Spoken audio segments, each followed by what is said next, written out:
Number 1. Don't eat or drink too much. Eating too much is a common mistake made by many who fast during Ramadan.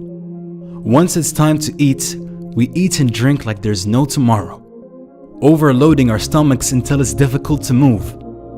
This then makes us lazy and unproductive. Keep in mind that Ramadan is about self-control, not self-indulgence. So let's try to stick to the prophetic rule on eating. Fill our stomachs with 1/3 food, 1/3 water, and 1/3 breathing space, inshallah.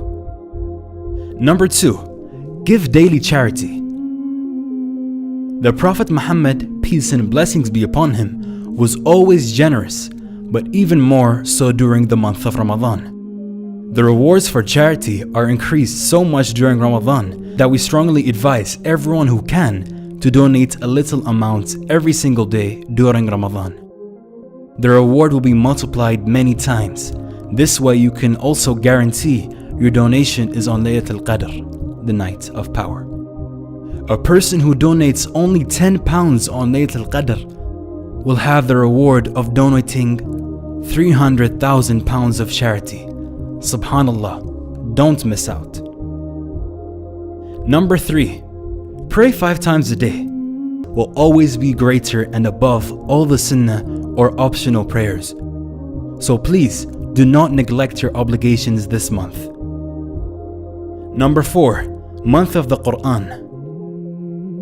During Ramadan, many Muslims try to finish the Quran as fast as possible. Some people finish reciting it 2, 3, or even 5 times. Subhanallah, as though it's a speeding competition. It is recited without any understanding or contemplation. Although there is always benefit in reciting the verses of the Quran, there is a greater benefit in reciting with understanding because the purpose of the Quran is to guide mankind.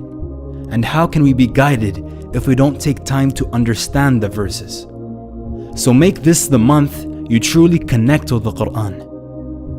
Number 5. Attain Taqwa, God consciousness.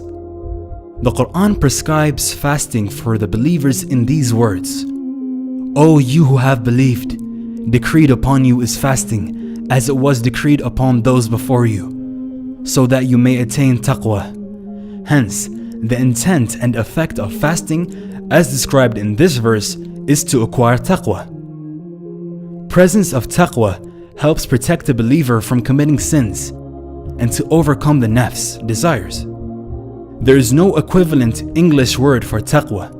In Islamic terminology, taqwa refers to a state of consciousness where one constantly feels the presence of his Creator, obeys his commands to attain his pleasure, and avoids disobedience to him, not only out of his fear, but also for the love of him.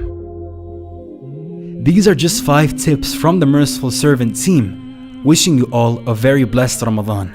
Please share these tips with your friends and family, and let us know if you want to see more top 5 videos this Ramadan.